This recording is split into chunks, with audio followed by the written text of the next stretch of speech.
Hello, everybody, and welcome back to Fire and Pod, a podcast where we recap all things House of the Dragon from HBO's show House of the Dragon, Game of Thrones spinoff, prequel. We are here. Sorry, I'm all over the place today. We are here on behalf of Silent Podcast, where we are anything but silent. I am your host, Katie, and I am here with my two wonderful co-hosts, Chanelle. Chanelle, how are you today? I'm good. Hope you're doing well. Good. Thank you. I am. And Javier. Javier, how are you? I'm great. Hope you're both doing well as well. Yes, I'm glad we're all seeming to do well. It's finally cooling off here in New York, which is really exciting. I have a long cold here today. It's great. Oh my goodness. I need sweater weather. Yes. Yeah. Love sweater weather. We are at the halfway point. We've made it. We're halfway through. We've reached the peak, and now we're just heading down the mountain for House of the Dragon. What do you guys think so far? How do you feel about this week's episode? We have a time jump next week, new actors. We have to say goodbye to all of the characters that well, not really the characters, but all the actors that have made these characters who we know and I guess we love. We love and we also don't love. How do you guys feel? I'm sad. I'm sad too. I feel like the young actors did such a good job. Honestly, like they killed it, and now they're just, and like even in this week's episode, is it Lena? Mm-hmm. Lena's character, like Lena's new actress was here for like all of 1 second, and now she's gone, right? So, but Rhaenyra and Alicent's characters just like killed it, and even Laenor's too. So it sucks. I'm sure the older ones will be good, but they just like set such a good foundation for, the rest of them. Mm-hmm. Yeah, no, I fully agree. I feel like every week I praise Rhaenyra's actor, so gonna miss her. But it was definitely my favorite episode of the season. So I'm like super excited to talk about it. This was when this episode, I was like, this is Game of Thrones. This is it right here. This is what I'm signed up for. So very excited to talk about this episode. Yeah, I'm excited too. We're coming to you guys a day later than usual. My fault. I had some scheduling stuff this week, but I did just rewatch the episode again, and I feel like the pacing of this episode, I loved it. It felt like there were a few major scenes, but we weren't doing too much. It just moved really quickly. We got a lot of really meaty scenes so far. I think these actors and actresses, they're going to be a tough act to follow. I think this was an amazing episode for Alicent's actor specifically. She did a really great job. So it's kind of a bummer that like it feels like that was her breakout episode for Alicent, and now we just jump into the future for her. So she got, she's been good this whole time, I think, but this really was her standout show for me. But yeah, I think what a time. Let's just jump right into it. We start this episode at the Vale, and we meet Rhea, Daemon's wife. Is she what you expected? Because we heard some pretty terrible things about her from Daemon, and she actually seemed like she was very pretty, and she was also a total badass for a minute. Anyway.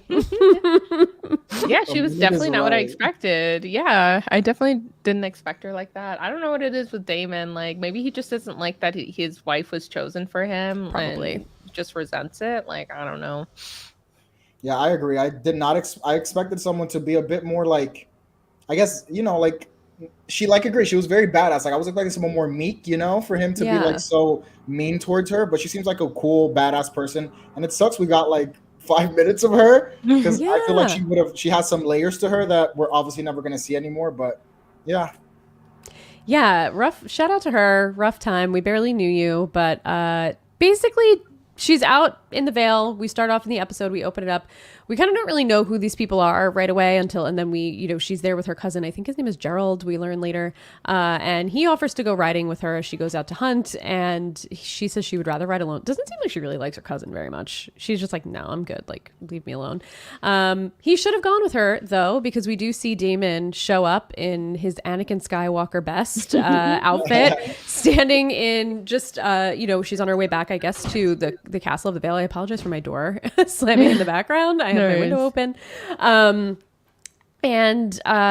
he doesn't say a word to her, which is, I think, like kind of the most chilling part of this. But she just basically is like, oh, hello, husband. And that's, I think, when we really realize who she is. And then she just talks a lot of shit to him, basically. And everything that he said about her, about the sheep being more beautiful than the women in the Vale, has gotten back to her. And she throws it right back in his face. Yeah, she's a spitfire. She is a spitfire. That wife of his, like maybe that's why he also hates it, because she's just not like, he can't be dominant over her, even though like, Rhaenyra, who he also likes, he can't be over her either. So, but yeah, it's just I like her. I'm sad we didn't get to see more of her. Me too. Yeah, Me I fully too. agree. She kind of throws in his face that they haven't yet consummated the marriage. So this is now becoming a theme with Daemon. We saw, I think, in the first episode that he was having some performance issues. We heard from the director last episode, even though we couldn't really tell that was happening, that he was having performance issues with Rhaenyra. We hear again. I don't know if he's attempted to consummate his marriage with her or not, but she throws it back in his face a few minutes later. But he approaches the horse, again, not saying anything, and the horse bucks her off. She realizes that he's about to do something to her, and she reaches for her bow, but the horse bucks her off the back. Did you guys get the sense the horse also fell on top of her? Did you guys get the sense that she was paralyzed here or just had broken bones? It seemed like when he stepped on her arm, she might have felt it. I think they left it open to interpretation, but it did seem like she was paralyzed. Well, I think you heard the back crack when she fell down. And then I think he was stepping on her arm to make sure that she was paralyzed, because she didn't really, her reaction was more like, oh crap, like I can't move, than it was pain. So I think she was like completely paralyzed. Yeah, it was definitely, it was sad, I was like, who is this woman? And out of nowhere, like, we just meet her, and she was provoking Daemon, I guess, but that might be their relation. We don't really know what their relationship is like. Right. So I was like, ma'am, you see this man, he's looking kind of crazy and you're provoking him. Maybe you should be ready from the jump with your bow and arrows. That's what I was thinking while watching it. Right. I think she probably should have maybe anticipated this from him or something from him. Like, why would he be there? Obviously something else is going on, but she's laying there. She has her arms kind of sprawled open. And she just says, I knew you couldn't finish. And he seems to have been walking away and was going to leave her there to die. And I was curious what you guys thought. Like, did you guys think that this comment from her got him to come back and finish what he started, or was his plan to come there the whole time? Because he comes back, he picks up a rock, and we are left to assume what happens here, but we do find out later that she, quote unquote, had a hunting accident, and her head and neck were basically bashed in, it sounds like. Do you think this was his plan all along to kill her, or? Oh, yeah. Yeah, no, because he's not going to just leave her there, like, paralyzed, and then she can just say that he did that to her. Like, that doesn't make any sense. I think he wanted to kill her for sure, because he didn't want her as his wife anymore. And also it's kind of politically works because he gets her lands because they had no heir. So right, he gets a couple things gained from this happening. Yeah, no, I definitely think he went there to kill her as well. I will say that now that I watched the whole episode, I know, but at first I was like, what is going on? Like, what was the point of the scene at first? I was very lost. I was like, are you trying to show me another side of Daemon? But we already know Daemon has this side to him. Right. So at first I was very confused as to why he killed his wife. But then, of course, we learned, like Chanelle said, he wanted something to gain from it. So it ended up making sense. But at first I was super confused as to why he killed her. Yeah, this scene kind of came a little bit out of nowhere. I wasn't really expecting. I mean, we knew in last week's episode that Viserys sent Daemon back to the Vale, but since when does Daemon do what he's told? But it seems like maybe, Chanelle, to your point, there is a really good political reason for him to be there and for him to kill his wife, because they don't have an heir. They haven't consummated their marriage. She's not pregnant. She doesn't. There's no kids in this marriage, so everything would then be left to him, as he states later, and. It's curious to see. I'm curious to see what Daemon's plan is here. Is he trying to gather some troops and gather some political, like stronghold around on the Vale? Is he trying to get some bannermen? Is he making future plans? I guess we'll find out. But it is pretty interesting. Yeah, no, I agree. I think it's going to be interesting to see what happens with the time jump, because clearly her family doesn't like him. So right. I feel like it's going to be hard for him to get these people to support him at the Vale, given that he's abandoned these people already. So I hope the time jump does, if that is what's going to happen, that they do give an explanation as to why he has so much power in the Vale. Because I do know, like, sometimes shows like to just do these time jumps and not like really explain certain things. So I think, to me, this is not a minuscule detail. So I hope they kind of explain what happens if he does end up, ruling the Vale, or whatever happens at the Vale with him. Yeah. Totally agree. I hope that this does get addressed because I'll jump ahead a little bit here, but he does tell her cousin Gerald that he's going to come and petition Lady Jane of the Vale himself. So we'll see if he gets what he's hoping for. But it does seem like they already know what happened here. They know that she didn't have a hunting accident. They know Damon was there. I can't imagine Damon's able to fly into the Vale anyway unnoticed. I mean, he's on a dragon. You can see dragons, you can hear dragons. I can't imagine he can just sneak in. So I think we'll find out. Hopefully we find out what happens there. So from there, we're on our way to Driftmark. Viserys is sick.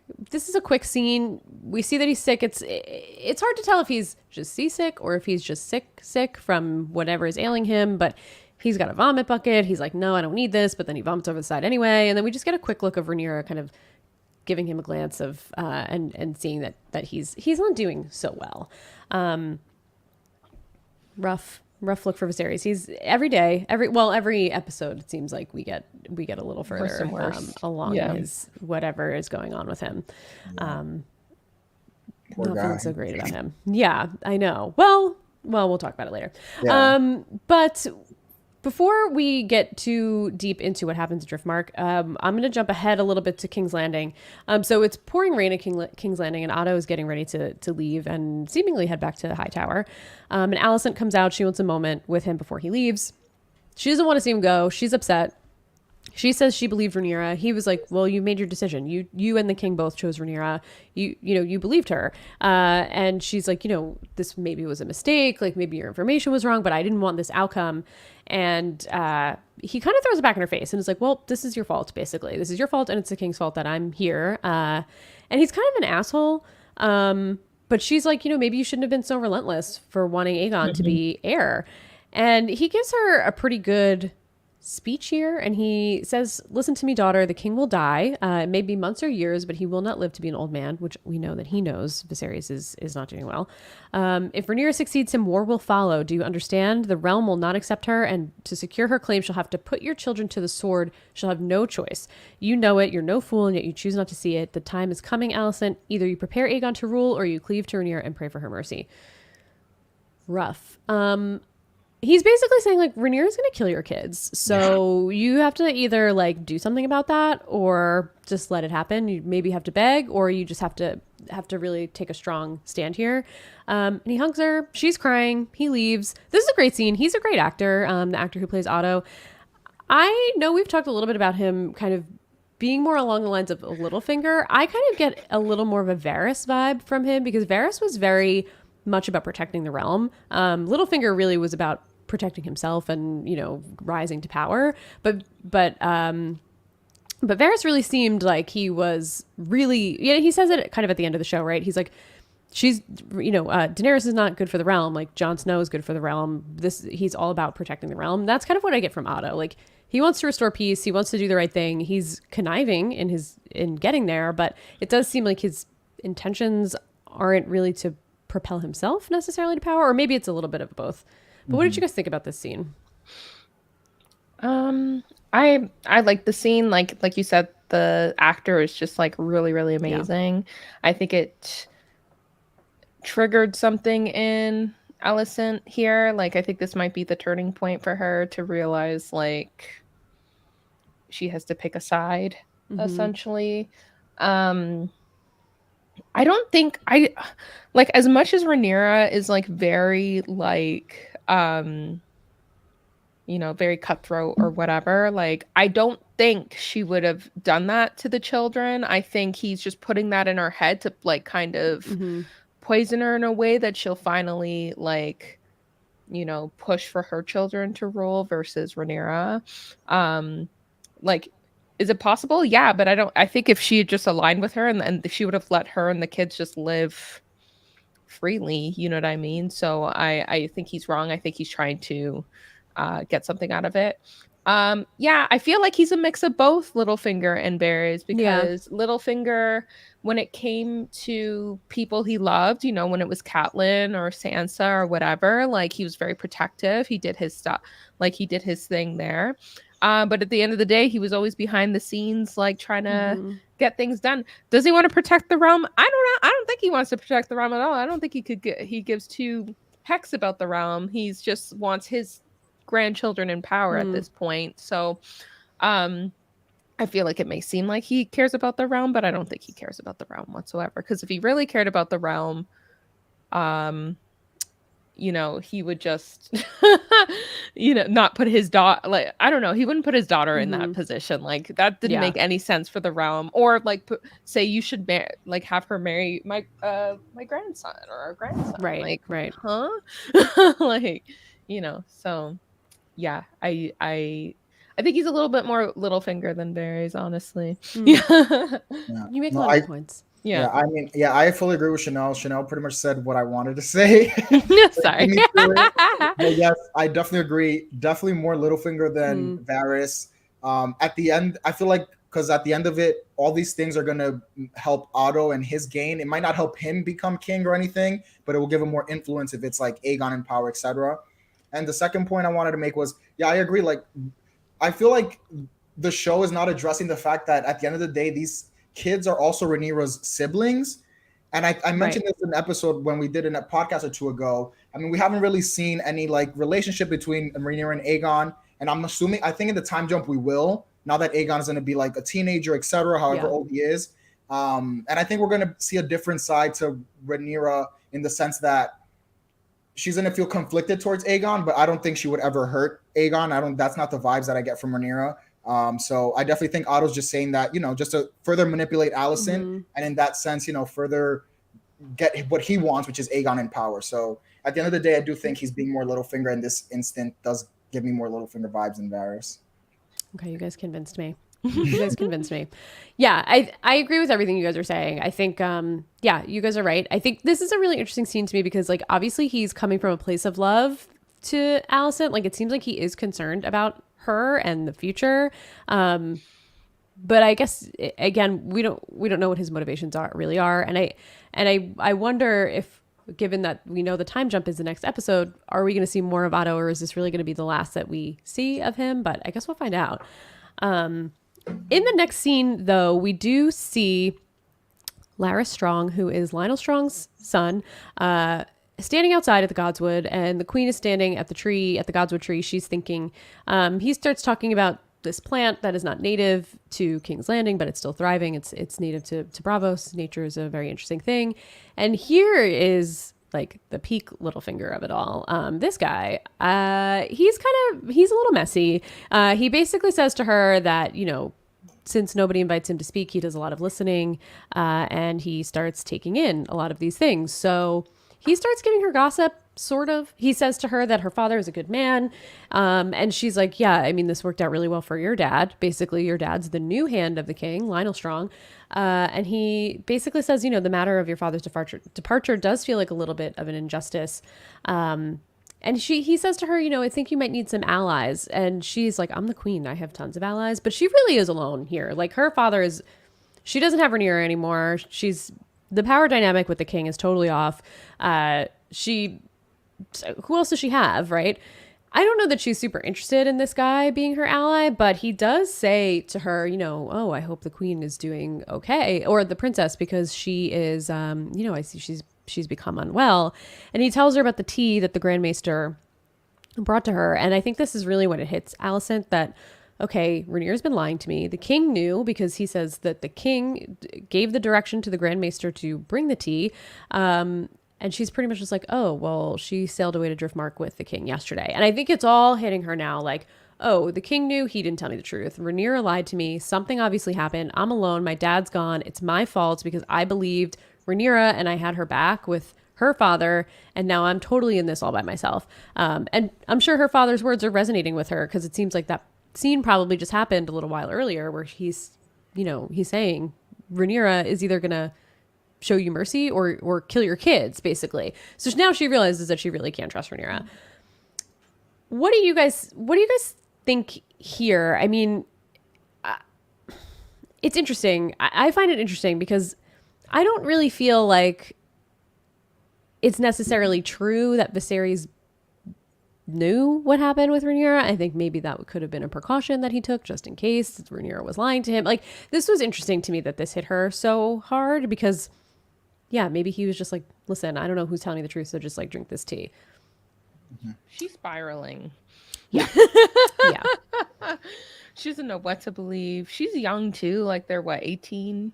19? Yeah, I don't think that we get any confirmation of any time jumps here. Maybe like a couple of months, but I think they're so, probably both around 18. Because like she just had her daughter, like her daughter's a baby. Yep. So like they're maybe 19 tops. Yeah. Like she literally has just been dealing with this crap for the last 3 years, like of the back and forth. Her only family is gone at this point. I don't think she knows what to believe. I feel like she's like literally just slowly going crazy at this point. Like, yep. Like the one person that she thought she had was Rhaenyra, and now Rhaenyra is lying to her. So who does she have? And she's probably again going crazy because she's, you know, they show the scene with her and the baby, and then she kind of just hands off the baby. Like she's dealing with, you know, her children and being a young mother and whatever. Like it's just, I feel like she's just spiraling at this point. Yeah, no, I fully agree with the Alicent takes. That I definitely think she's very overwhelmed and lots going on. Her dad is leaving the kingdom. She learns this bad news about Rhaenyra, and like her and Rhaenyra were kind of making way again. And if we remember, Rhaenyra also swore on her mom. So like Alicent probably took it to heart. Is now learning that, okay, Rhaenyra lied to me. Rhaenyra will do, and like maybe I feel like Alicent is spiraling in the sense that now she's starting to think, okay, maybe Rhaenyra is this like dark person that my dad was saying. Because if she would swear on her mother and then lie to me, maybe Rhaenyra does have a lot of evil potential in her. So I definitely think that is causing Alicent to spiral. But also this little Lord Larys, I must say, the moment I saw him, I was like, this man is going to be slimy. You cannot trust him. We're probably going to see him. I feel like he's going to pop up a lot, like a little bird in Alicent's ear saying like negative things to like continue to like push Alicent down another path. What his motives are, we obviously don't know yet. So I'll definitely be seeing what happens with him. If he's going to be like a minor character or what's going to happen with this Lord Larys, but don't trust him at all. Yeah, and it's interesting because when we think back, I think it was episode 3, the episode with the hunt.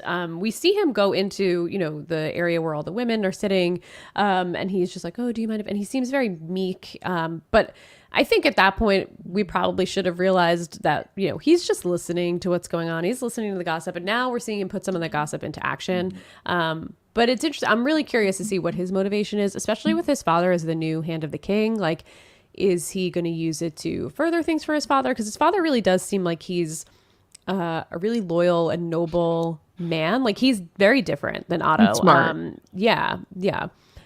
So I'm curious to see where things go with him. But Alicent, you could see that she's just really shaken by this, and something changes in her.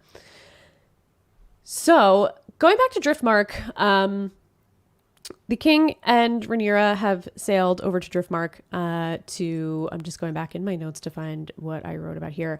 So Viserys is still sick. He's just a mess. Then we cut to them in the carriage. He's still not feeling well. So I think we can assume that this isn't just a seasickness, that he's just not doing so hot. They're riding in silence. He's sweaty. He's just a mess. He's when they get off the carriage, he's like pale. His lips are like white. He's just a disaster.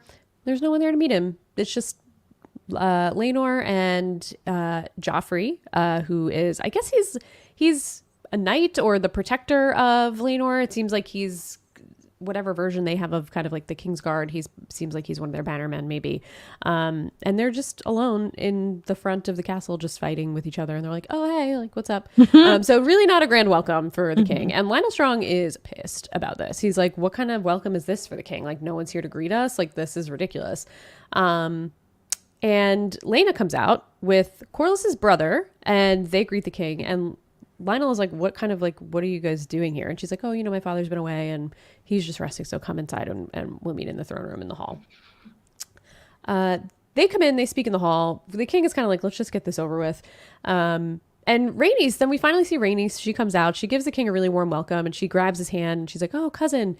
And then she realizes like he's missing like half of his fingers at this point. Yeah. His limbs are falling off, and she's like, "Oh, are you well, cousin?" He's like, "Very," which I thought was very funny because like obviously he's like, "Yeah, Where I'm are your really well." fingers, bro? Yeah. Very, what do you think moment? Like you just felt my hand was half not there. Come on. Right. Yeah. Like, do you think I'm doing well? I don't really know here. But Corlys then breaks the news about Rhea Royce to to the king, and you kind of get like a sense. I mean, I feel like, you know, Lionel looks on a little bit. It seems like he realizes something fishy is going on here. We don't unfortunately see the resolution to this really in the episode, but it does feel like a few times in this episode, Lionel kind of like gets his like haunches up a little bit about this story, which is interesting. But they then discuss the marriage between Laenor and Rhaenyra. You know, Viserys is really trying to right his wrongs here, and say, you know, it's long past time our houses are united in blood. Corlys starts to negotiate a little bit, and he's like, listen, I just want to know what's going on with the succession. And Viserys, progressive man that he is, says, you know, Rhaenyra is going to be the queen when I pass away. She's going to succeed me, and their heir, their firstborn, regardless of gender, is going to take the throne. So he's paving the way, King Viserys. Love to see it. Who would have thought Viserys would be the progressive king that right? The Westeros needed? Yeah, I feel like he's like paying his dues for like basically murdering his wife for a son that was never to be. You know what I mean? True. Yeah, it's true. So he also wants to know what these kids' names are going to be. Corlys. He's like, are they going to be Valerian, like, you know, their father? Are they going to rule with the name of Valerian? And he's like, you want us to just get rid of our dynasty just to like hold up this tradition? Like, yeah, I don't really think so. And he says, like, certainly you're not suggesting that the Targaryen die with Rhaenyra simply because she's a woman. And Corlys is like, I'm just asking. Listen, I'm just asking here. So they make a negotiation, and at birth, the kids will take the Valerian name. But when they ascend the throne, the firstborn ascends the throne, they will rule with the name Targaryen, and they will keep the legacy alive of, you know, the Targaryens have ruled for the past 100 years, and they will continue to rule 100 more. They agree. We have a wedding. Time to celebrate. That scene was, to me, very, I don't know, I just felt like it was kind of unnecessary. It was just a weird moment for me. Mm-hmm. They get the name when they're born, and then they switch. Like, what was the whole... Maybe I'm looking too deep into it, but I didn't really see the point of that little conversation. Like, he'll be Valerian, then he'll be Targaryen. Like, what? It's a power struggle. Like, Corlys is like trying to keep the upper hand, but really because he mentioned it in the scene, because after he was talking to his wife and he was talking about, well, you should have been the queen in the first place.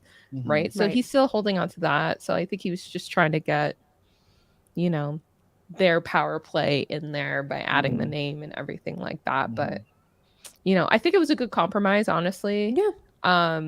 At the end of the day, like, the others get to keep the last name, but the one on the throne has to be Targaryen just to keep, you know, that name. I think it made sense. Yeah, for sure. Viserys is still in the scene, not doing so hot. He's like coughing. They keep trying to get him a chair. He's like, I don't need a chair. And then he just basically leaves after this. He's like, all right, we're done. And a little while later, Rhaenys comes downstairs and she's like, oh, the king went to bed because, you know, while he gets his ship ready. And they have a nice conversation. I really like their relationship. I actually like Corlys. I mean, he's kind of a dick a little bit, but I like that he really stands for what it seems like he believes in. So he has been, you know, he seems happy. He's like, did I push a little too hard? And she's like, listen, it was undignified for him to even sail here and beg for Laenor's hand in marriage. She's concerned, though, because, well, I guess maybe we should not jump so far ahead, but it sounds like, you know, prior to this scene, Rhaenyra and Laenor are walking the beach. She tells him that she's glad that it's him. You know, they've grown up together. They know each other. They both know that this is going to be a loveless marriage because he's part of the LGBTQ community. He prefers goose. She prefers duck. That's just the preference. Neither one of their preferences are going to change. So that's that. So she's like, why don't we just have an open relationship? You know, like, I'll do my thing. You do your thing. And we will do our duty to the realm and to our fathers and to the throne. But once that's done, we can go our own way. And, you know, it seems like they'll rule and be friendly and they like each other and they can have a good, you know, working relationship and a good relationship as, you know, confidants. But when it comes to love, they can both do their own thing. So Rhaenys mentions this, not this, but just as, you know, our son doesn't fancy women. So I'm worried for him. And he's like, it's a phase. He'll grow out of it. Guess what, Corlys? He won't grow out of it. That's not how that works. And she's concerned that he's going to be put into danger because people are going to resist Rhaenyra being queen. Yeah, I think that's fair. I think the father is delusional. They know his the son's true nature. But she brings up a good point. Like, if he's found out, like, you know, who knows what might happen. Yeah. Yeah, totally. And I think, he's very hung up on, supporting his wife, it feels like, and is like, you should have been queen. It's more than time that, we pave the way for this in the future to right the wrong that was done to you. And she's like, listen, you need to let it go. I agree with you, but now there's a male heir and she's going to be challenged. And like, this just is what it is. Like, this is basically how this world works and nothing's going to change. And he's like, no, like it should have been you. And she's like, listen, I'm over it. You need to get over it too. Yeah. Like I've been long over it. Yeah. Like we got to move on from this. Yeah. So it's interesting that he is still so supportive of her and she's just like, we got to move on. Like this is not going to be good. This is not going to be a good situation. Yeah, I mentioned this a few episodes back too, but I really love the relationship between Corlys and Rhaenys, and I'm glad we got more scenes of them. And you can really see that like they genuinely care about each other. And I like to see that, it seems like these two have a decent relationship in Westeros, which doesn't happen often amongst the royalty. They usually have some tumultuous relationships going on. But yeah, it seems like Rhaenys is very much like, if I'm over it, you should be over it. Like, let's move on. But you can also kind of see how like jaded Rhaenys is, and it's kind of sad at the same time to see that Rhaenyra has this chance to be like this female queen, and she's not really supporting it. And it's kind of sad to see that Rhaenys doesn't have that, like even a little bit of like fire in her to be like, fine, I guess I can. Hopefully Rhaenys comes around. This is what I'm trying to get at. Like it would be great to see Rhaenys support her, just because if Rhaenys couldn't do it. Like I'm of the type of person, like if I couldn't do it, at least like my successors can do it. Like at least I can set the stage for someone else to do it. So I hope that we get that side of Rhaenys out eventually, because I think that would be great to see. Yeah, I totally agree with you. It feels like Corlys is being super progressive here in the way he's thinking, and he just wants the right person to sit on the throne, right? And he's like, you were the right person then. If Rhaenyra is the right person now, then we need to allow her to do this. And she seems much more traditional in her thinking. Like, listen, they wouldn't accept me. They're not going to accept her. But I would hope that she realizes this is the firstborn heir to King Viserys. This is the true rightful heir. And if they wouldn't support me, I really want them to support her. And this is the right way that we should move forward. And it does feel like she's much more apprehensive than I would expect. Part of me wonders, like, is it because she wasn't afforded what Rhaenyra is being afforded? Or is it that she really truly feels like she's going to be contested and that this is going to be a war is going to break out? This is going to be a huge issue. So I guess we'll see. We'll have to see where Rhaenys comes on that scale. But I really like the scene between them. I like you said, Javier, I really, I like their relationship a lot, and I like that it seems like Corlys is very strong in his beliefs. And King Cash in the chat said Viserys patched the way for Cersei to be queen. So big yikes! If you want to tie it all the way back to it didn't work out so well for Cersei or for King's Landing when Cersei was queen. Yeah. Rough. Maybe in hindsight, not so great. We get a quick scene of Laenor and Joffrey. So, Joffrey's kind of like, I realize, this day was going to come. I've always dreaded this. But he says, this is interesting, though, that Rhaenyra is okay with this. She must have a suitor of her own or someone that she has feelings for. And that's pretty much it. It's very quick. He just says, you're going to need a sworn protector. So I'll be your sworn protector. We'll still be close to each other and we'll see what happens. And they have like a little flirty situation. And we realize here that obviously they've been in a relationship for a while. They really care for each other. This day was always going to come. And this is really the best they could kind of hope for in the situation, right? Like Rhaenyra knows that Joffrey, that Laenor, is not into women and she's fine with it. She'll go do her own thing. She's not going to be, force him into something that he's not comfortable with doing and not interested in. And he can do his own thing. She could do her own thing. What could go wrong? It's a great arrangement. Yeah, can't see anything going wrong here. It works. And honestly, like, I could kind of see where Rhaenyra's coming from, because she's been trying to, like, she wants to be with who she wants to be, but also appease her father. So in her brain, I'm sure it's like, oh, this is the perfect idea.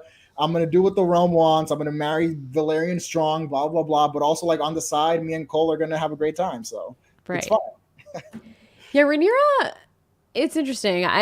she's really doing a lot, and I'm not mad at her for it. Like I see where she's coming from. It's almost like, you're willing to do these things and uphold tradition, but in her own way. And she doesn't think through the consequences of a lot of these things, of her actions. I think that's what we really realize. Like she's a little reckless. She's very rash. She makes a lot of decisions that she doesn't think about what could happen.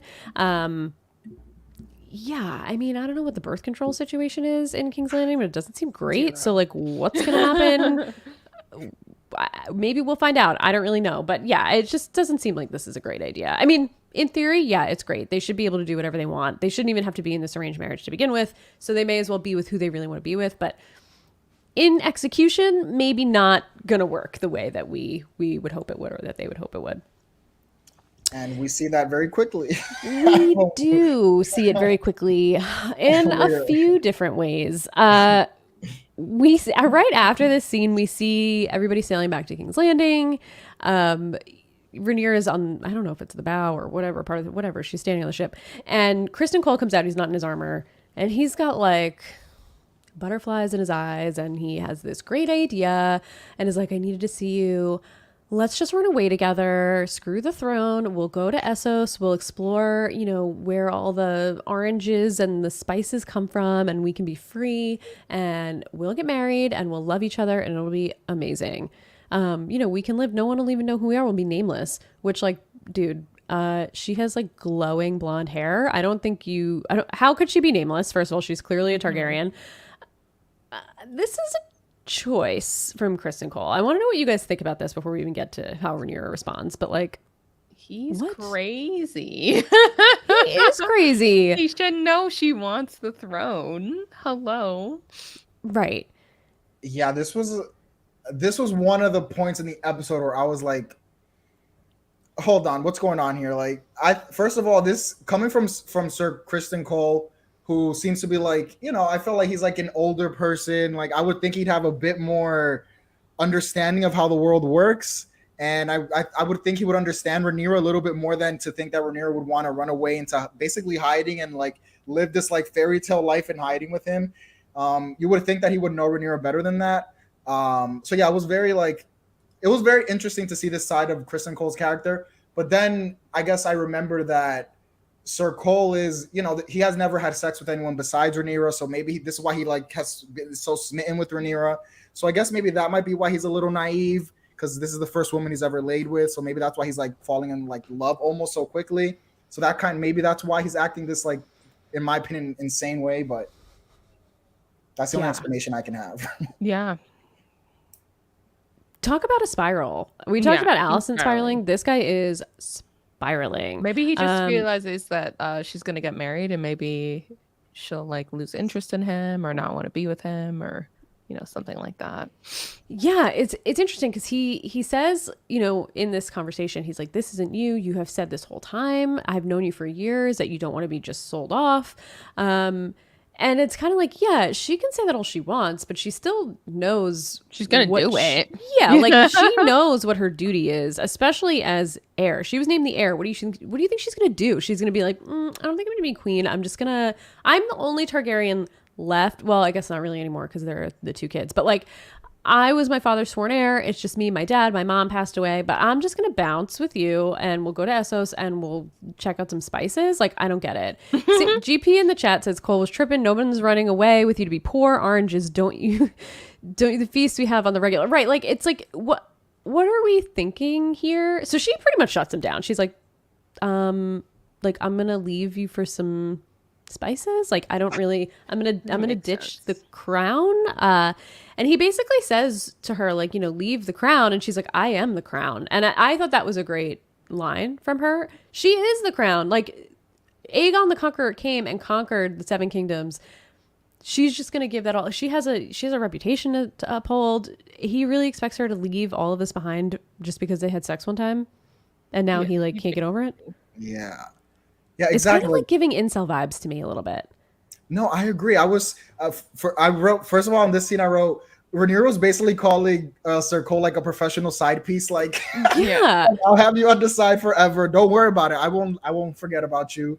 And he's like, and also Sir Cole's being a bit problematic. Well, more than a bit, but he was being very problematic. Like when he's talking about how he sold his chastity which basically is he's trying to say that Rhaenyra, just because they had sex once, is not worth. That's how I took it. Like he's trying to say they're not worth as much because they had sex once. So it was like low-key problematic what Sir Cole was saying too. I was like, come on, sir. Like this is not the Rhaenyra is Rhaenyra tries to portray herself as like this strong woman. To like tell her something like this just seems very like, I don't think you're speaking to Rhaenyra the way that would get her to be on your side in this conversation. So right, it's like, do you even know her? Like it just feels like you're sitting there saying like, I know you and I know this isn't what you want, but if you really knew her, you would know that she wants to be the first queen. She wants to rule. She wants to do a good job. She wants, like, she even says like, I'm gonna give up infamy for like running away like a ship in wherever. And Javier, you're totally right. Like he's like, I gave up my vow.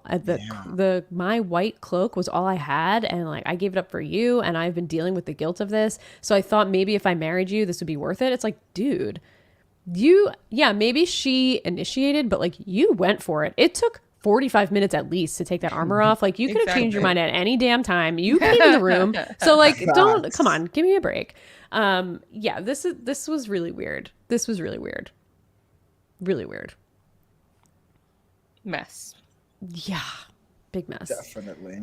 So she breaks in and she's like, listen, this is great. Like I'm getting married, but like we can still do our thing. Like you're my sworn protector. You're my white knight. Like we can do whatever we want. I've already talked to Lenore. Like we're set. And he's like, oh, so I'm just some whore to you? And then just like walks away. It's like, dude, you need to chill. Like what do you think was going to happen here? Did you think she would have really gone for this? Wild.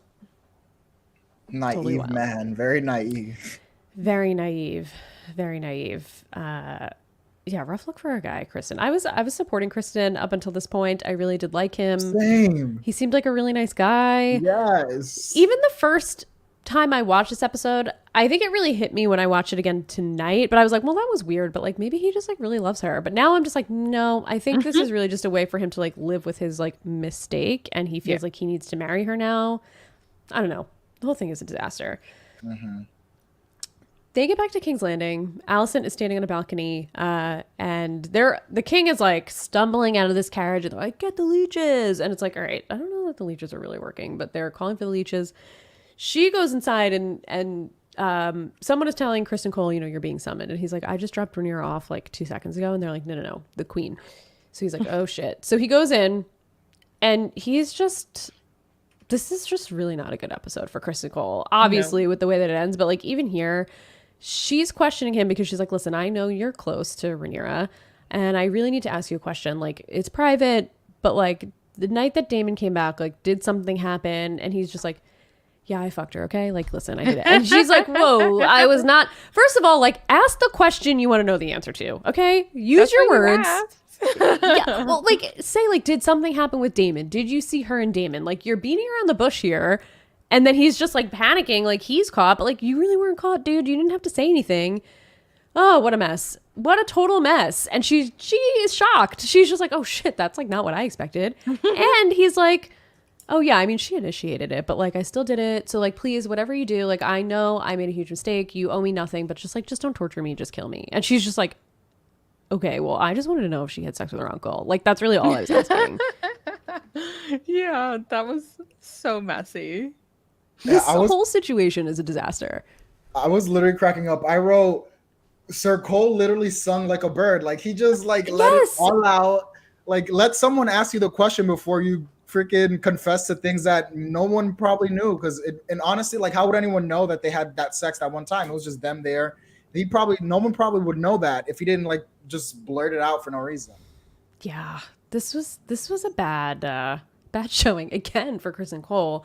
And like part of me is like, is he just saying this because he's pissed and upset and he's just like, yeah, whatever, okay, fine, we did this, like, or is he just feeling like he's caught? Like I don't really know where he's coming from here, but like why would you rat out Rhaenyra? Like, this is gonna have really bad implications for her too. Are you just like pissed that, if I can't have her, no one can? Do you want her to lose the throne? Do you think that she's going to go with you if Viserys like disinherits her? Like, what are you trying to do here? I don't really know. It was just not it. I don't know. The more we talk about this episode, I'm realizing that this was a very bad episode for Sir Cole. And like, yeah, my like of him has decreased. It's decreasing by every moment we talk a little bit more about him. I'm starting to dislike him more and more. And he was one of my favorites for 4 episodes. So I know. very unfortunate. Me too. I was rooting for him. Yeah, exactly. I now was really like, rooting for him. maybe he needs to go. Like I think he needs to go. She just lets him go though. She's just like, let him go. All right, see ya. And he's probably like, wait, what? Like, what? Like, I'm going. You have You're nothing not gonna I need kill at me? this point. Like, goodbye. Yeah, and I think this is like the true breaking point now for Alicent. Like, she heard what Lionel Strong's son said to her. This kind of confirmed Rhaenyra did do something. I guess Rhaenyra, she did lie. She did say, I swear my mother Daemon didn't touch me, which obviously he did. But this confirms something completely different than what Alicent was looking for. And I think she's just like, wow, I really have no idea what's going on in this place. And like, I have no allies. No one's around. Like, this is crazy. And yeah, this is a good question. King Cash in the chat said, Cole never heard these Daemon rumors. He probably was like, it's over. We broke up. Kill me now. I have the same question too, because in the last episode, when they were bringing Rhaenyra to the king's room and like all this stuff was happening, like, did he get wind that this is what the situation was? Did he just have no idea that like Probably there's also didn't. this situation with Daemon? I feel like it was hush hush. Like, I feel like only a handful of people actually know what's going on with that for the most part. It's interesting because like the maester would have had to bring the tea. He would be at the door, right, when the maester brings the tea. Like, it's just very interesting. Like, does he know that people know that it was him? Like, I don't know. It seems The tea could be any kind of tea in those days, like That's true. upset stomach or That's true. Allison seemed to know whatever. though what that tea meant. I don't know how Yeah. many, we have to get like a catalog of the teas, like a tea recipe book of like I what only know they the all moon use tea. for. Yeah. So this is rough. We cut to the king's room. He looks like total shit. Like, he's like in a chair about to die. He's a mess. There's another maester there though that's like, I prepared these potions, this like herbal situation. I think it's gonna be more effective. And he's like, no. The Grand Maester's like, nope, leeches have worked so far. We're gonna keep doing the leeches. Like, maybe just try the other thing. I don't know. Just give it a try. I don't know. Maybe. But they get the leeches. They bring in Milk of the Poppy. Lionel Strong is there. And we know like Otto knew that Viserys was sick. Now obviously Lionel Strong knows that he's very sick. And this is just the worst he looks. Like, his arm is like fucked up. Like, it's just, he's a mess. And I was like, oh man, Viserys, this has got to be the last we see of Viserys this episode, right? Shockingly, it's not. But we'll talk about that when we get there because I'm very confused. I'm appalled as you are. I don't understand. So as he's drinking Milk of the Poppy, he asks Lionel Strong if he'll be remembered as a good king. And he says, what will they say of me? I've neither fought nor conquered or suffered any great feat. And Lionel Strong's kind of like, well, some might call that good fortune. And he's like, yeah, but that'll hardly make a good song for people to sing at feasts in the future. And Lionel Strong is very honest with him. And he says, you've carried Jaehaerys' legacy and kept the realm strong. Is it not better to live in peace than to have songs sung after you're dead? And I think this is why the king has always appreciated Lionel Strong. And I think I said in the first episode that I did not like this guy. I actually do like Lionel Strong. After we saw Otto's true colors and we see that Lionel is really, it feels like he wants actually what's best for the king, and he's giving really good advice, and he's honest with him here. And it does seem like Viserys appreciates the honesty. And he's like, a lot of people would just blow smoke up my ass and say that like, yeah, I'm the best king there ever was. He's like, but you're, he's being honest. And he's like, perhaps you're right. So this was an interesting scene. But it seems like Lionel Strong was a good choice as the new hand. And he made the Laenor suggestion as well, right? He did. Yeah. So he he's did. just like smart. Yeah, it feels like he's like the only person that Logical. isn't completely self-interested. Yeah, totally. Yeah, no, I agree. Like, I think he seems like especially out of his council, he seems like the most level-headed one. Mm-hmm. But I will say, to go back to kind of what Katie was talking about a little bit earlier, like, I thought, first of all, Viserys, I thought there was another great scene for the actor who plays Viserys. Yeah, I thought he's great. He did an amazing job. But this scene to me seemed like he was gonna die. I thought that potion was like, I thought the potion was like, let's put him to sleep quietly. He won't suffer. I honestly thought this was it. And he was giving such a powerful scene. How am I going to be remembered? Blah, blah, blah. and then cut, and then he's still alive. I'm like, wait, what? I thought this was the end for him, but I do not know how this man is still alive. Like, I do not understand. His limbs are falling off. His skin is like bubbling over. Like, he's throwing up everywhere he goes. Like, in a few minutes, he's going to just start like bleeding from his nose. Like, what the hell? I just don't understand. I don't understand. That was rough. I don't know. He does ask for the queen though. He says, "Where is the queen?" And Lionel Strong just says, like, she's occupied, which is interesting because I feel like she's finally, again, like taking a stand maybe against, before she came in, she was nursing his wounds. And now she's like, yeah, I'm busy. Like, I'm not coming to help you. You drink the milk of the poppy, you go to sleep. So rough. Yeah. And Kinkesh, another good point. If he would have helped in the Stepstones or even just shown up to help strategize, he could have claimed that as a victory, but he was just chilling. Yeah, he just like, yeah, I'm just not going to make one move. I'm just not going to do anything. I'm just going to be here. Although, like we said, he is progressive. He's naming a queen instead of a king. We'll see. And now we really get to the wedding feast, and this is the rest of the episode. But the rest of the episode takes place at the wedding feast. So not even the wedding yet, but this is the kickoff. This is the kickoff to the celebration. Did you guys feel like extreme tension when this started? Did you feel like something was going to go down? Because we know, I don't know if George R.R. Martin like has been just to a lot of really bad weddings or if his wedding was really bad, but like is there any wedding that ends up well in the Game of Thrones world? Not that I know of. Yeah, I definitely felt the tension, with Daemon and Rhaenyra, and then just like cold spiraling and like... Yeah. Alicent's entrance, everything like that. Like, it's just like something was gonna explode. I just didn't know what was gonna go down. But I feel like the atmosphere was saying that's something is gonna happen. Yes. The air felt thick for sure. Yeah, it was definitely thick. Yeah, I fully agree. I was like, this is not gonna end well. And agreed. Maybe George R. Martin has some trauma, unfortunately, associated with weddings, and he plays it through his... I don't know what's this man's deal with weddings, but yeah, I automatically was like, oh, this is not going to end well. So yeah, well, it didn't, but we'll talk about what happens before we get there. Jason Lannister is the first one to come in. We see all these different houses, and everybody's here to celebrate the union between the Valerians and the Targaryens. We see our guy Jason again comes up to say hey. Total dick once again. He's like, yeah, where's the queen? I wanted to pay my respects. And Viserys is like, she's still getting ready for the celebration. He goes, oh, well, this is why women don't wage war, because they would never get ready for the battle. And Rhaenyra is funny here, and she's like, you're such a pleasure. And I love like when he walked away, Viserys kind of like, they both shared a look, and I thought it was a cute like father-daughter, like, yeah, this guy sucks look. I really like that cute little like subtle thing they had there. But this guy sucks. Totally sucks. I literally wrote, he is such a loser with like 20 R's. Like he is a total loser. He's through and through this just big old loser. Like, I cannot stand this man. And he's just, when he's on the screen, I'm like, okay, can we keep it going? Like, I can't stand this man. Right.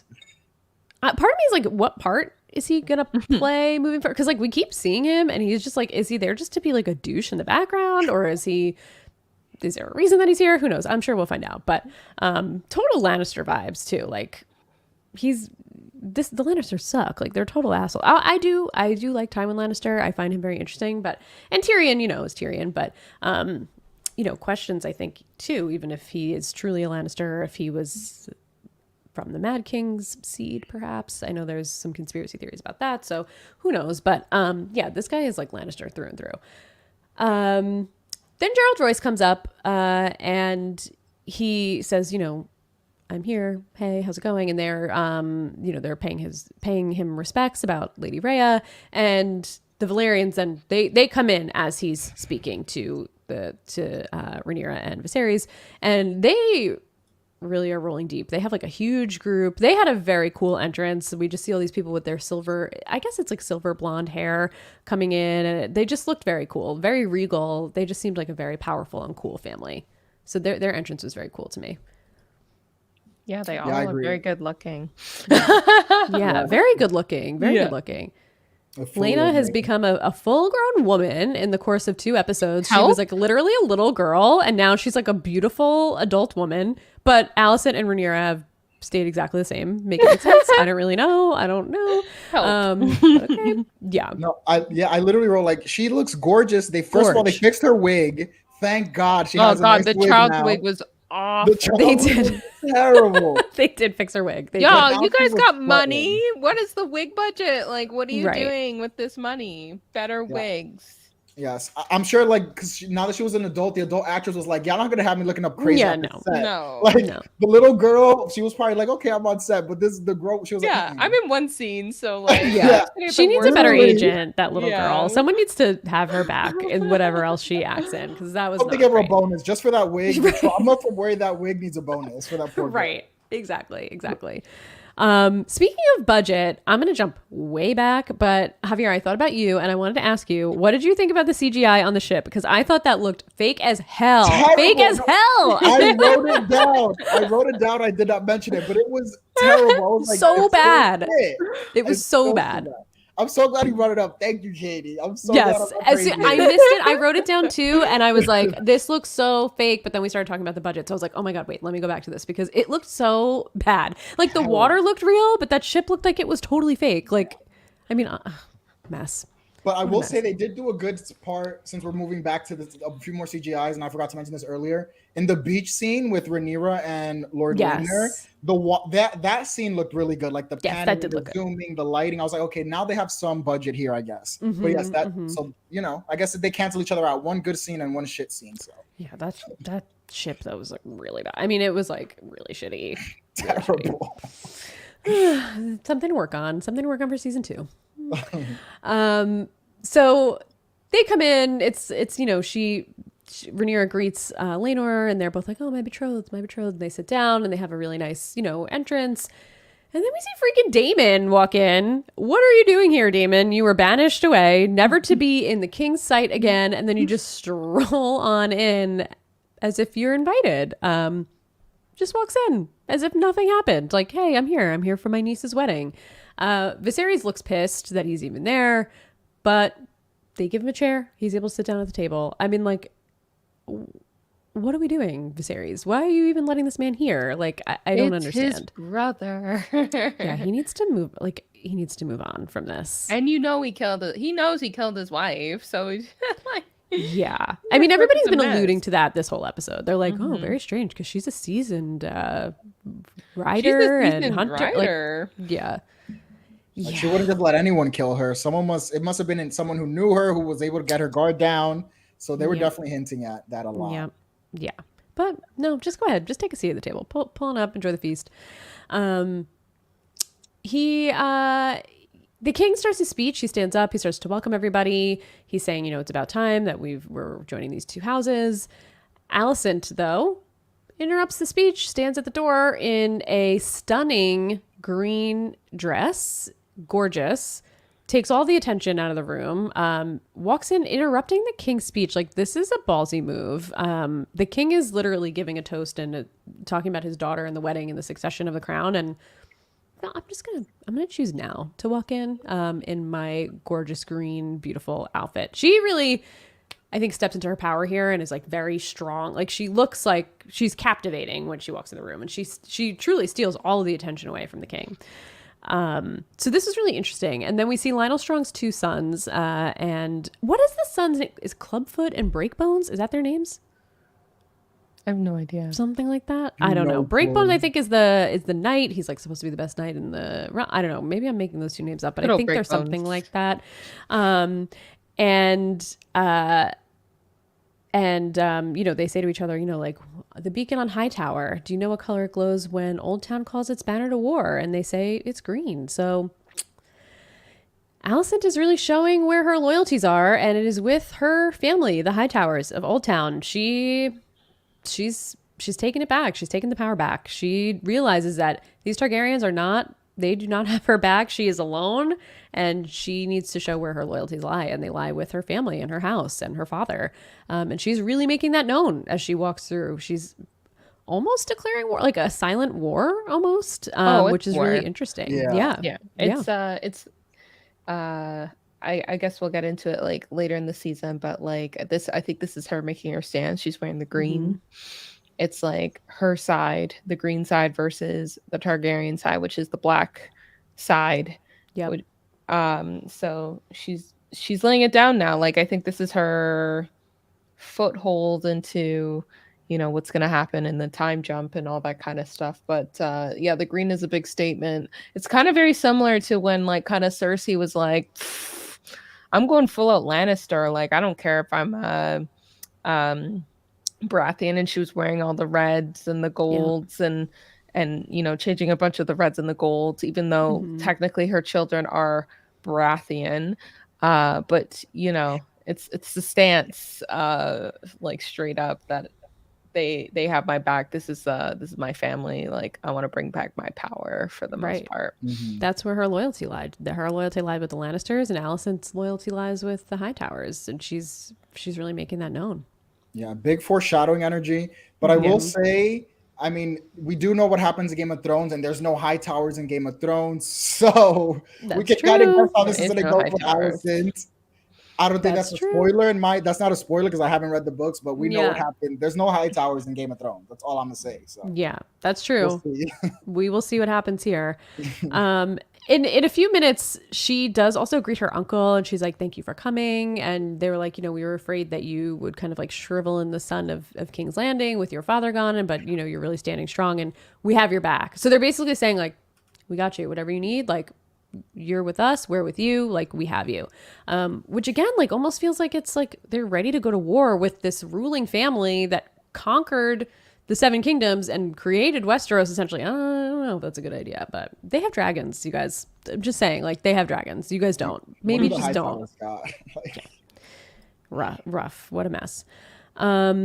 So the king picks his speech back up. She comes over. She says, "Congratulations, stepdaughter. What a blessing this is for you." And Rhaenyra's like, "Oh shit!" Like stepdaughter. She realizes something's up. She kind of gives her a look, and then Daemon is staring at Rhaenyra across the table. He's like not taking his eyes off of her. This dinner is gonna really. There's a lot happening. A lot of dynamics happening here. But Viserys does say, this is just the start. 7 days of celebration. We're going to have tournaments. We're going to have feasts, ending with the royal wedding. We look on, and Kristen Cole is also, he just like, we keep seeing his POV, and he's just like staring off, looking like big sad boy energy in the corner. It's just like, dude, you know what you signed up for. You're really going to mope in the corner. Like, this is a mess. So I don't know. Rhaenyra and Laenor, they dance as the room watches. And we specifically are seeing Daemon and Kristen Cole watching her dance with Laenor. And it's just like, she's created quite a mess for herself, I think, here. Rhaenyra. A lot of suitors. Life. Yeah. Love square life. Love square. Yeah, exactly. My favorite thing with this scene was you can see in the back, Lord Orlys is sipping on wine. And it was just such a memeable moment to me. He's like, I see what's going on here. This is going to be a very interesting. He had the look of like, okay, like we'll see what happens here because this is clearly going to be a messy situation. Yes. He's just sitting back and going to enjoy the show. Basically, that's the vibes I got from Lord Orlys. Yeah, it's true. I mean, it's true. Everybody else starts to get up and dance, and this is when a lot happens here. Actually, this is just like when everybody just starts to mingle. But this is when Alicent talks to her uncle. Gerald then approaches Daemon and says, you have to answer for your crimes. I don't care if you're a Targaryen or if we're in King's Landing or what, like you need to answer for your crimes, and you killed my cousin, basically. And Daemon's like, who are you? Like, I don't even know who you are. And he tells him I'm her cousin. And he goes, oh, tragedy. I'm positively bereft, which was just like, you want to hate Daemon so bad because he's a piece of shit, but like, he's really good on the show. So it's like, he just makes it really hard to hate him. He's just a captivating character. Yeah. He gives like the Joffrey vibes, but like way more dulled down and way more likable. But like plays a villain very well. He's like a likable villain. Joffrey. Nothing. No, that's what I mean. He's likable, but Joffrey is not. Like he's a villainous in the way that Joffrey was. Like his intention is he gets what he wants and he can do what he wants. Yeah. But he's actually really likable and has this like what is it, like suave, like you know what I mean? He's just the way he does things are just so like, I don't even know how to describe it, but he's just so likable. Yeah. He's like weirdly likable because Yeah. he does so many awful things. Every episode we've seen him do something awful. And every episode I'm like, oh, Damon. I'm not mad. Yeah, I I'm just not met that mad. lady. Whatever. Can't stay mad at you, Damon. Yeah. Oh, you Y'all bashed just your wife's head answered- in with a rock? That's okay. That was going to be my question at the end of the episode. How do y'all still feel about David? Because I know you two are very big David fans, and even after this episode, y'all clearly are still David fans. So he's doing something right. he's just being played so well. He is. He is. I'm not rooting for Damon, but I really like watching Damon. Like, he's captivating to watch for me. And like, he's so charismatic, and it's just like, I don't know. I feel like he's playing that character really, really, really well. So shout out to who the actor is, Matt Smith, right? Shout out to him for the way he's playing Damon, because we wanna hate him, but we just can't. We can't. Yeah, can Cash says, can a man not kill his wife in the name of love for his niece? Can he not? Who are we to judge? Who are we to judge? But anyway, so Damon is like, speaking of this, I'm actually going to go back to the Vale and talk about my inheritance. And they're like, what are you talking about? And he's like, well, we had no heirs. So everything she stands to inherit, she's going to inherit Runestone. So that's actually mine. So after I'm done here, I'm going to fly back there and we're going to talk about that.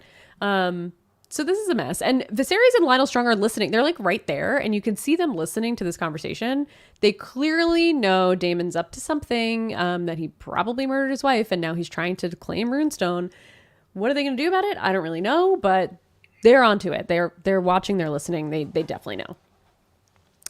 Damon and Lena also share a little bit of a flirt on the dance floor.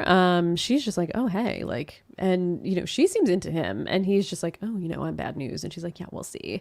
And it was just very like, he's the bad boy, and she wanted to see what he had going on. So this was pretty interesting. I'm curious to see where this is going to go. But yeah, this was, she's an adult. Good for her. Living her life. Exactly. Yep. Yeah. While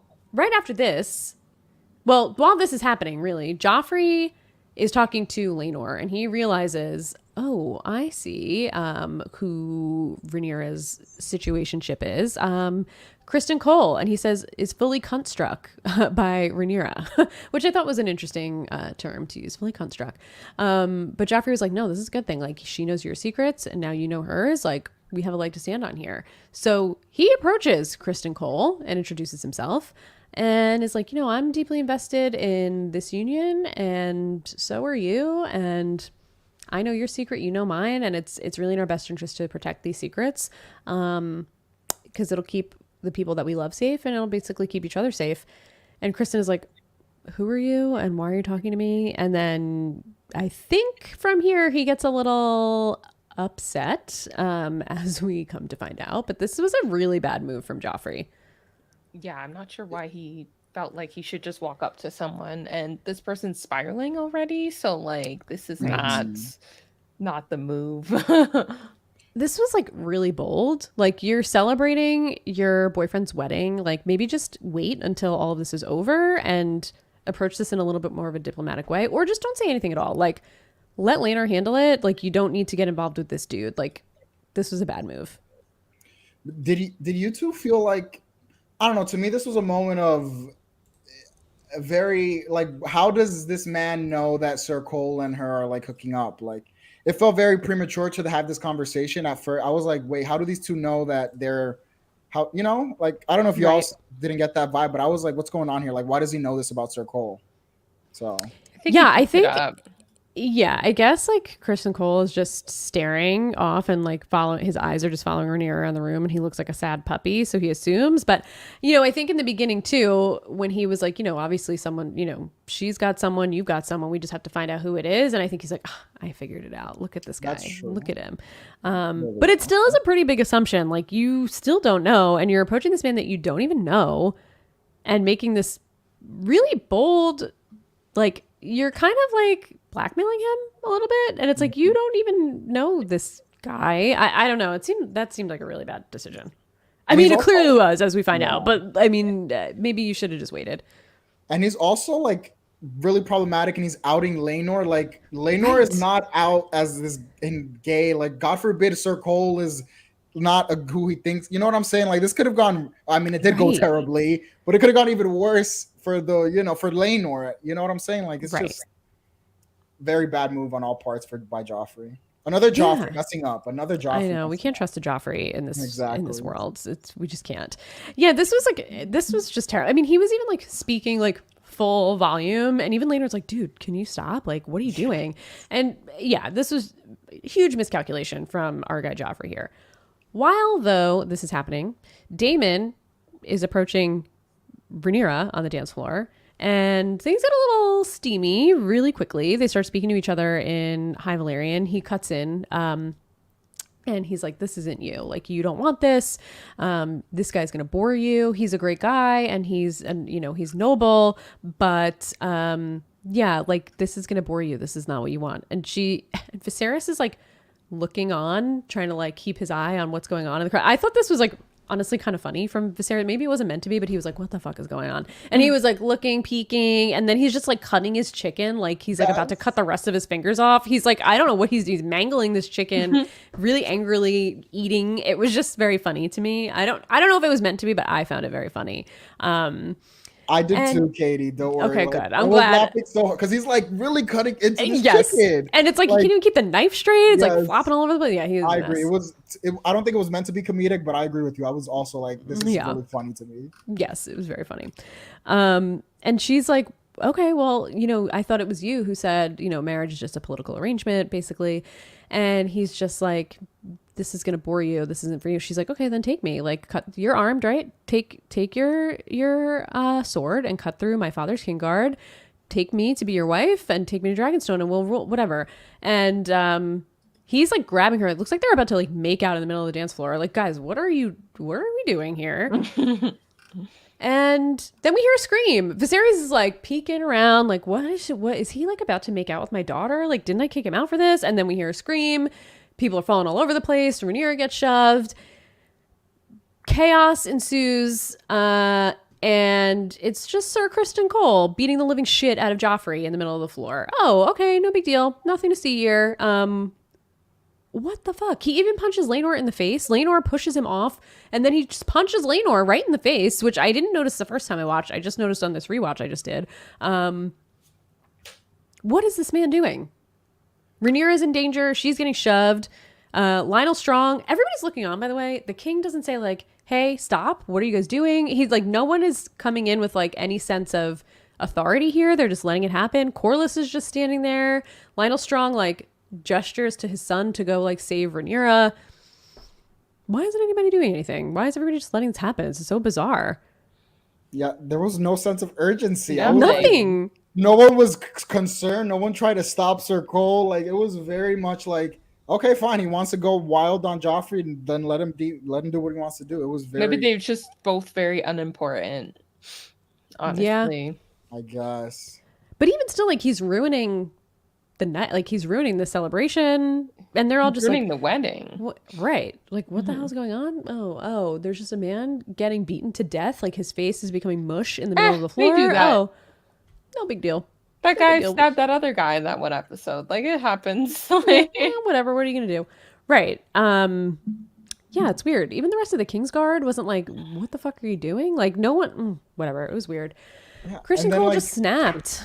Yeah, it was Yeah. also just to add, like, Rhaenyra is the future queen, and she's like being thrown. And there was no urgency for her there either. It was No one cared. like no one was afraid this could have been a coup. Like they clearly didn't watch the Red Wedding because clearly they were not. It concerned hasn't at happened all. yet. It's 200 Right. years No, later. exactly. You know what I'm saying? Yeah. Very much like, hello, like someone needs to step in and do something. Same. I mean, Laenor too. It's like they both. This is the succession of the crown, and no one is jumping in to be like, oh my god, is Rhaenyra okay? Until Lionel Strong gestured to Breakbones, like, go do something here. It's very that was interesting. Really interesting. And then after the commotion continues, we realize that it is Christian Cole, and he's beating Joffrey literally to death. I don't know. What did you guys read from this? Because this, again, really rough look for our guy, Kristen Cole, this episode. We are out. I'm out on Kristen Cole. Yeah, I felt like it was the end of him at that point. Like, he literally just wants to die. Like, he literally doesn't even want to live at this point. Yeah, no, Kristen Cole literally hit rock bottom this episode. Yeah. Very rapid decline for a character who I thought was going to be long for this this show. Like, I expected more of this character, and now I don't know where he's going to go moving forward. I don't know what his story's going to be, and the time jump especially, because this is like, I think this is a huge deal. Like, this is not going to just be, I don't think you could just sweep this under the rug. Like, oh, he just killed somebody at the wedding. There has to be some consequences here, you know? Yeah, this seems like it was a very rash decision. He seems to have just lost his mind. I don't know. I guess it's the combination of everything that's gone on. It's he's living with this guilt of sullying his oath. He thought that maybe he loved Rhaenyra, and she, I guess, denied him in his own head, even though she didn't really. I mean, like, what we talked about before, what do you really think is going to happen here? Then this guy, it's the queen knows now, and then this guy is like, hey, I know, so I'm going to blackmail you, and he just lost his shit. He just lost his mind.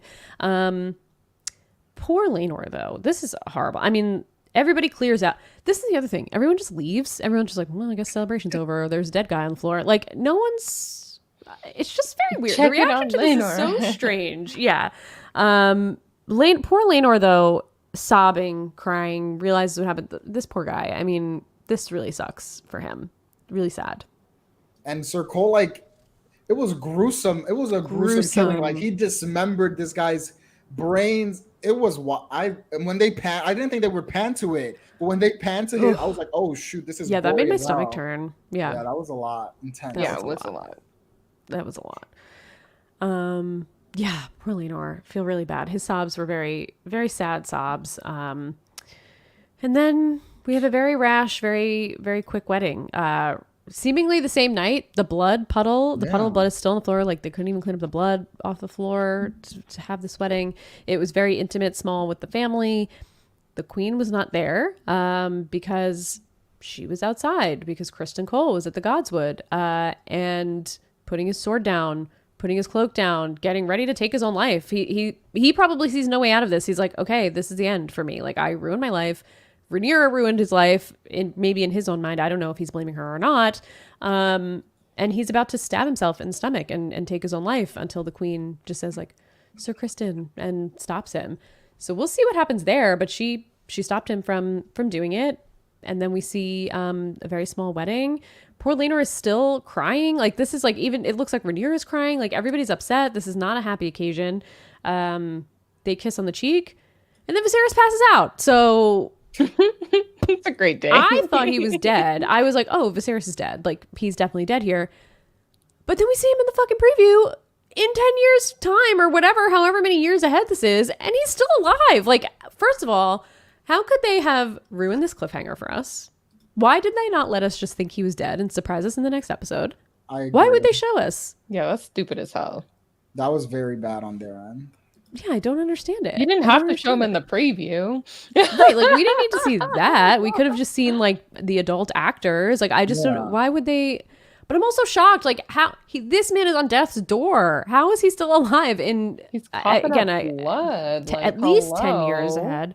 Yeah. I mean, clearly they're making some good potions, these maesters. They know modern medicine better than modern medicine at this point. You just need leeches, honestly. Maybe they tried that potion that other maester suggested and ended up working. Who knows? It's pretty wild. But we're leaving our actor. Oh, go ahead. No, sorry. Just because before we move on from the scene where Sir Cole's almost about to kill himself, I thought the camera work there was very, like, that scene was really, that was like a very, like, intense scene, because they kept panning from him to the wedding to him. And I thought they did a really good job of, like, really bringing up the tension in the scene. And I thought that was really well done in terms of the videography at the time. I thought that was a really good scene at the end. So I just wanted to highlight that because I really enjoyed that. Yeah, I actually thought that about the whole wedding. I feel like they really, like, interstitched a lot of really interesting scenes together. Like, I thought that part of the episode and the storytelling there was really great. And I totally agree. I felt like you really felt the weight of both what was happening with Kristen Cole, and you felt the weight of the wedding. And then I think even them panning to the blood on the floor to show you just like how quick that really was and how heavy of a situation. I thought it was really, really well done. I'm upset that we're coming from this episode where I feel like we really hit a peak of the storytelling, and then we're cutting really far ahead. So I'm a little nervous that we are going to lose some of the momentum that we have here and some of the plot. Like, as someone who didn't read the books and doesn't know what to expect moving forward, I don't know if you guys agree. I know, Chanelle, you've read some and you're in the middle of the book now. Like, do you feel like this was earned? Do you feel like we're going to lose a little bit? Do you feel like it's going to be a little tough to kind of get used to this like huge jump ahead? Because so much has happened here. Like, Rhaenyra is married now. Like, so much has gone on. Alicent is basically declaring war. The king is very sick. Like, Joffrey just died, Kristen Cole, and now we're Daemon. What's going on with Daemon? And it's just like we're jumping so far ahead that we're going to miss the immediate outcome of a lot of these situations. I think we'll be just fine where we end up. I think there's a bit of momentum that's gained over, because it's a 10-year jump. Mm-hmm. So I think there's a little bit of momentum that's gained over time to lead up to this. So we're not missing much in the 10 years. At least I don't think so. I think this is a good spot to end up, honestly. Like I said, the books were it's basically a history book. So It's just like, I don't think they would add a 10-year jump without it being justified. I think the people running it right now have been telling a really good story overall. Yeah. Minus some of the weird CGI decisions and wig decisions. But they've been telling a good story so far. I don't think they would ruin it like this by doing a 10-year jump. I think we'll be just fine. Okay, I think it will work out. Better. Yeah. Mm-hmm. I will agree, though, Katie. I am also very nervous. I'm usually pretty anti big time jumps in TV shows because most shows, in my opinion, do not do them well. They leave a lot out. They leave too many questions open for me. I agree. This episode, like I said, was my favorite of the season. They ended off on such a high note, right? And there's going to be a lot of explaining to do for a 10-year gap, and then to jump into this gap. So I'm optimistic because I really enjoyed this episode and I think they're going to do a good job with it. But I'm definitely nervous to see how they're going to tie everything together in the time jump. Yeah, I'm nervous too. Like, I just feel like I'm so invested in this time period that we're in now. And I will be invested in the future as well. It's just going to be so interesting because, like, we see Aegon as, like, a tween where we see these other kids. It's like, oh, now we're going to have to, like, learn who all these kids are. And it's like, things are going to be so different. So I think I'm excited for it. I'm excited to see where this story starts to end up. I am upset, though, that they let us know Viserys is still alive. Like, I feel like that would have been perfect cliffhanger. We didn't have to see it in the preview. That felt like a little bit of a spoiler. Like, we didn't need to know that he was still living in the future. Yeah. Especially for like some of us. Like, I'm really trying not to read much because a lot of articles spoil things. It's, the material's out there. Everybody knows what's gonna go on if you look for it.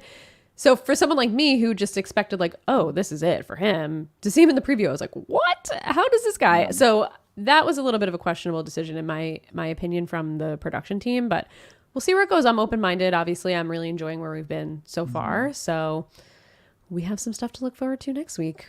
Yeah, for sure. I'm excited. Yeah, I'm excited too. Me too. Any closing thoughts? I have one episode thought and then a closing thought. Okay. So episode thought, I don't think we touched upon during the wedding scene. There came a point when Daemon was kind of like courting Lena. Right. Like there seems to be, I don't know if we touched upon that, but is there a relationship brewing there? Is Daemon and Lena going to be, are we going to see that? I'm thinking the 10-year time jump. Are we going to have Daemon and Lena with kids?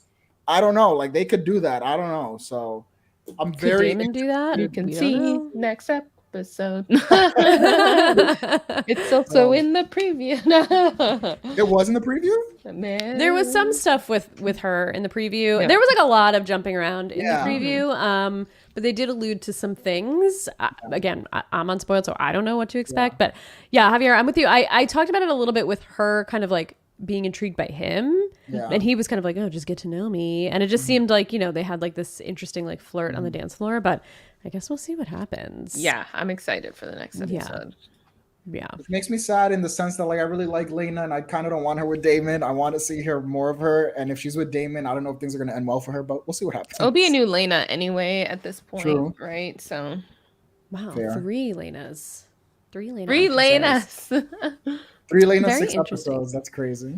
Well, I'm interested to see, and again, I don't know what's going to happen, and I want to definitely find out next week and see where we go, but it will be interesting if Damon ends up with Lena and Rhaenyra ends up with Laenor. It's like, that's very interesting. This house is married in 2 different places. We'll see what goes on. If that's where we go, I'm very interested to see where Corlys's loyalties lie and how that all plays out. So we shall see if that's where we end up, but I guess we'll find out in a couple of days because it is Thursday, so we only have a couple more days to go. Oh, damn. Yeah.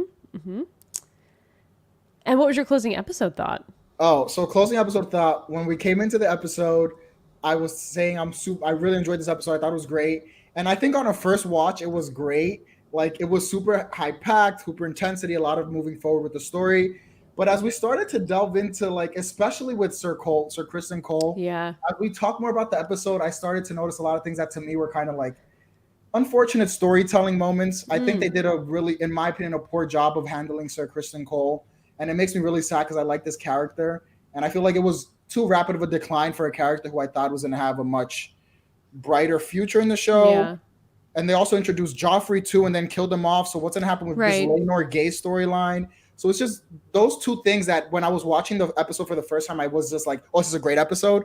As we delve into the episode a little bit more, those 2 little story points definitely take a little bit off. It's still a really great episode, but those 2 things I just want to mention, like, as we talked about it, changed my opinion of the episode a little, which is kind of another reason why I really enjoy this podcast because it makes me think a little bit deeper into the show. So, yeah, I feel the same way. I think, when I do a first watch, I typically watch it on Sunday. I don't take any notes. I'm just watching it just to watch it. I'm not really thinking about the podcast. And then I'll do a rewatch before the podcast to take notes and like really think through what we watched.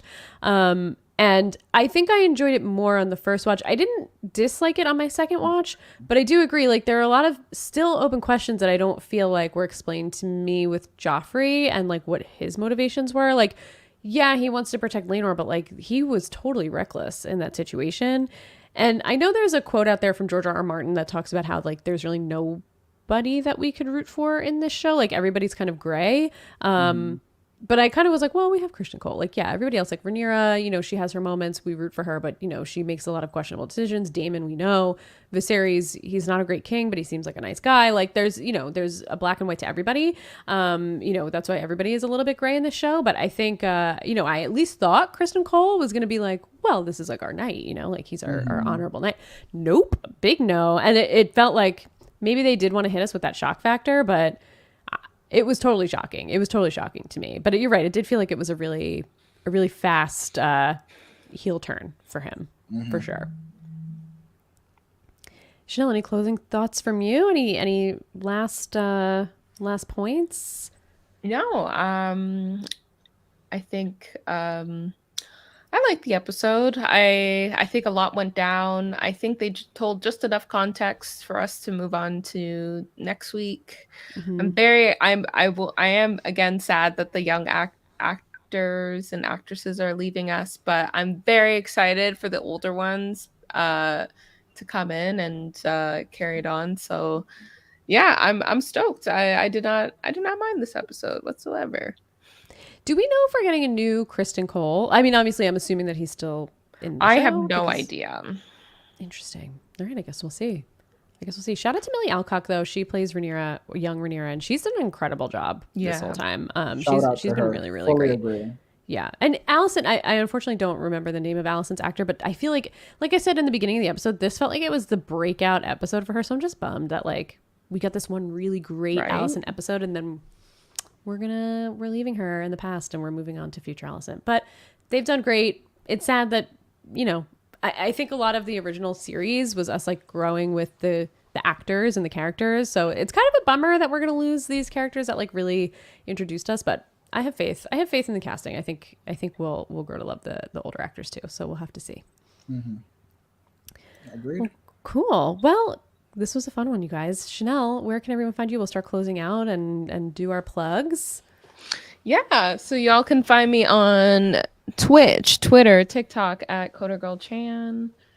Mostly on Twitch. Doing all things variety and coding related. Awesome. Javier, where can the people find you? So you can find me at _the Starboy on Twitter, where I tweet about all kinds of shows, and have lots of thoughts that and opinions that I love to share there as well. I like to share them on Silent Podcast, but I also love to share them on Twitter. So if you want to hear my thoughts on more different type of shows and different things, follow me there. Amazing. And you guys can follow me on Twitter at RealSlimKatie. You can follow me on Twitch as well at twitch.tv/RealSlimKatie with an underscore. Just did a cooking stream right before this, which was my first one ever, which was a lot of fun. So I might do those a little more often, but yeah, lots of variety stuff going on over there. Farming games and cozy games, sometimes scary games. So, check me out if you would like to. You can also hear me on Silent Podcast talking all things Real Housewives universe on the Cool Water Show, along with my co-host Carrie. We just wrapped up this terrible finale of MTV's, or I guess CBS's The Challenge USA. So that's coming to a close. TBD on my involvement moving forward. I'm just very sour on the challenge in general because of that finale, but listen to that podcast if you want to hear all my thoughts about it. You can also find me. We are going to start recording The High Ground again, which is our Star Wars podcast. So Andor is out. The first 3 episodes came out this week. We don't have a date yet when the first episode is going to drop, but we will be covering it. So check us out there. Myself, Naomi, and Isaiah may have a guest or 2 on there as well. I think we're going to be coming out with a new feed, so definitely check that out. I think we're leaning toward releasing a feed for all of our nerdy scripted stuff, so we'll start plugging that here too. So if you aren't interested in the reality stuff, but you are interested in hearing us talk about House of the Dragon or Andor or Marvel stuff or anything of that nature, you'll have a dedicated feed to that soon. So we'll start to make sure that we promote that once it's out. But in the meantime, you can find us on Twitch if you would like to watch along with us, and on YouTube. We post a lot of our content live as we record, so we love having just friends and engagement in the chat. So please feel free to watch us live if you're listening later and you would like to check us out. So we're on Twitch at Silent Podcasts. You can find us on YouTube at Silent Podcasts. You can also follow us on Twitter at Silent_Podcasts, and then you can listen to us anywhere where you listen to your audio podcasts. So check us out on Apple Podcast app, on Pocket Casts, on Spotify, on Google Podcasts, wherever you listen to your podcast, you can find us most likely. So check us out there. Give us a rating, give us a review. We of course prefer 5 stars. It helps us get discovered and helps us come up a little further in the search algorithm. If you would like to support us, that is a free way to do so. So check us out there. And then until next time, we will be back again next week with older actors. So check us out and see what our opinions are there. We'll talk to you then. Bye, everybody. Bye. Bye, everyone.